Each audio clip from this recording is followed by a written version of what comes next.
بسم اللہ الرحمن الرحیم۔ تمام دوستوں کو السلام علیکم ورحمۃ اللہ وبرکاتہ۔ جس طرح کہ آپ حضرات کے علم میں ہے کہ ہم خوابوں کے بارے میں گفتگو کر رہے تھے، جس میں ہم یہاں تک پہنچے تھے کہ خواب کی تعبیر کن لوگوں سے نہیں پوچھنی چاہیے، اور اس کے ساتھ ساتھ معبر کے اندر کن چیزوں کا پایا جانا ضروری ہے، کن شرائط کا۔ ہم اپنی گفتگو کو مزید آگے بڑھائیں گے۔ اسی طریقے سے جس شخص نے خواب دیکھا اس کے لیے بھی کچھ آداب ہیں۔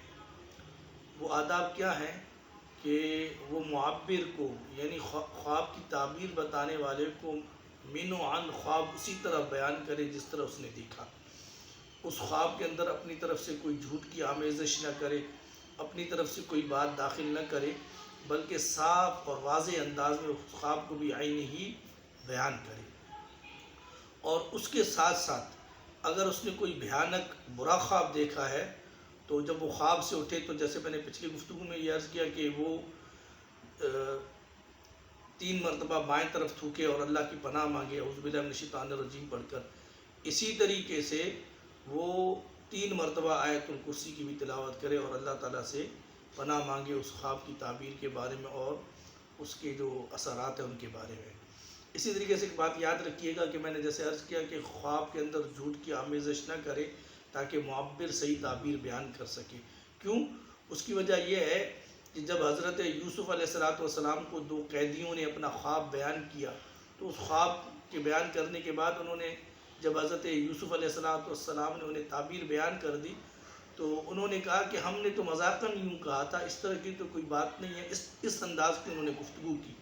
تو حضرت یوسف علیہ السلام نے جواباً ارشاد فرمایا، قُضِیَ الْأَمْرُ الَّذِی فِیہِ تَسْتَفْتِیَانِ۔ اب تو یہ فیصلہ ہو چکا ہے، اس کی تعبیر اسی طرح واقع ہونی ہے۔ تو یہ بات یاد رکھیے کہ جو خواب دیکھیں بھی عینی اسی طرح بیان کریں، جھوٹ کی آمیزش نہ کریں اور صاف ستھرے انداز میں اس خواب کو آپ بیان کریں۔ اب مزید اس گفتگو کو آگے بڑھاتے ہوئے کچھ اور معروضات پیش کروں گا کہ خواب کے اندر شیطان کن صورتوں میں نہیں آ سکتا۔ تو یہ بات یاد رکھیے کہ شیطان آقا نامدار رحمت للعالمین صلی اللہ علیہ وسلم کی شکل و صورت اختیار نہیں کر سکتا۔ اس کے علاوہ شیطان جو صورتیں چاہے وہ اختیار کر سکتا ہے، کسی بزرگ کی شکل اختیار کر سکتا ہے، کسی ولی کی، کسی بھی طرح کی وہ جو ہے نا شکل اختیار کر کے انسان کو گمراہ کرنے کی کوشش کر سکتا ہے۔ یہ تو انسان کی دیانت پر مبنی ہے کہ انسان اس خواب کو معبر کے سامنے بیان کرے گا تو معبر سمجھ جائے گا کہ یہ شیطانی خواب ہے، رحمانی خواب ہے، اور اس کے اندازے کے مطابق اس کو بیان کرے گا۔ تو یہ مختصراً کچھ گفتگو تھی جس میں ہم نے بیان کیا کہ خواب دیکھنے والے کے لیے کن آداب کا پایا جانا ضروری ہے اور اس کو کس طرح پیش کرے، اور شیطان کن صورتوں میں آ نہیں سکتا۔ آپ ہمیں کمنٹ کر سکتے ہیں کہ آپ نے کوئی بات پوچھنی ہے خواب کے بارے میں، اسی طریقے سے کسی اور شے کے بارے میں آپ ضرور پوچھ سکتے ہیں۔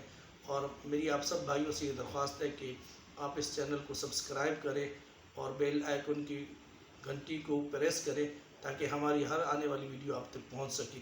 اللہ تعالیٰ سے دعا ہے اللہ رب العالمین ہم سب پر رحم و کرم فرمائے، اور جتنے بھائی ہیں ان سب پر اپنا رحم و کرم فرمائے، ان کی جائز خواہشات کو پورا فرمائے، اور اللہ تعالیٰ سب مسلمانوں کو دنیا و آخرت میں بھلائی عطا فرمائے۔ والسلام علیکم ورحمۃ اللہ وبرکاتہ۔